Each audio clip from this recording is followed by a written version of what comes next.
కాళేశ్వరంలో జరిగినటువంటి అవినీతి భాగవతం అంతా కూడా బయటకు వస్తుందని మాట్లాడినటువంటి రేవంత్ రెడ్డి గారు ఆ మాటలు మర్చిపోయిండ్రు. ఈ రోజు అన్ని విషయాలలో పేరుకే కమిషన్ వేసినామని చెప్తా ఉన్నారు.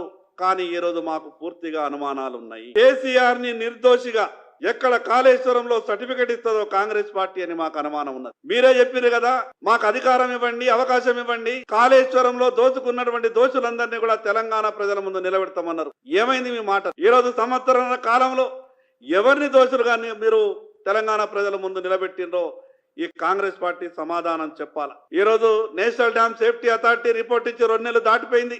ఏమైనా 48 గంటలలో దోషుల మీద చర్యలు తీసుకుంటాం, కేసులు పెడతాం, కటకటాల్లోకి లోపలేస్తామని చెప్పినటువంటి మీరు ఈ రోజు national dam safety authority report ఇచ్చిన తర్వాత 2 నెలలు దాటిన తర్వాత కూడా మీరు తీసుకుంటున్నటువంటి చర్యలేమో ఇప్పటిదాకా చెప్పేటటువంటి ప్రయత్నం చేయలేదు. ఈ రోజు టెక్నికల్ విషయాల మీద విచారణ జరుపుతున్నామని చెప్తా ఉన్నారు. అవినీతి ఒక్క విషయంలో లేదు. కాళేశ్వరంలో ప్రతి అంశంలో అవినీతి ఉంది.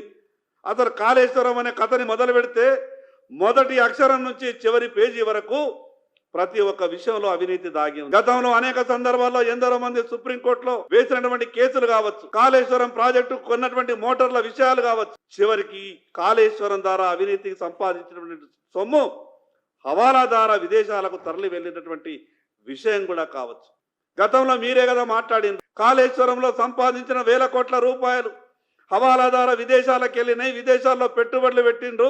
మరి ఆ రకంగా మాట్లాడినటువంటి మీరు, సిబిఐ ఎంక్వైరీ కోరినటువంటి మీరు ఈ రోజు ఎందుకు మాట మారుస్తున్నారు? సిబిఐకి విచారణ ఇస్తేనే ఈ కాళేశ్వరం అవినీతి బయటపడేటటువంటి అవకాశాలు ఉంటాయి. ముఖ్యమంత్రి గారు గొప్పగా మాట్లాడింది, మాకు కేంద్ర ప్రభుత్వ సహకారం ఉంటే ఇంకా ముందుకు పోతున్నామని. లక్షల కోట్ల రూపాయలు తెలంగాణ రాష్ట్రానికి డబ్బులు వస్తున్నాయి. అదే విధంగా మీరు జరుపుతున్నటువంటి ఫోన్ ట్యాపింగ్ విషయంలో ఈ రోజు కేంద్ర ప్రభుత్వం సహకారం లేకుంటే ప్రభాకర్ రావు అనే వ్యక్తి హైదరాబాద్ కు పరుగులు తీసుకుంటూ వస్తుండేనా? కేంద్ర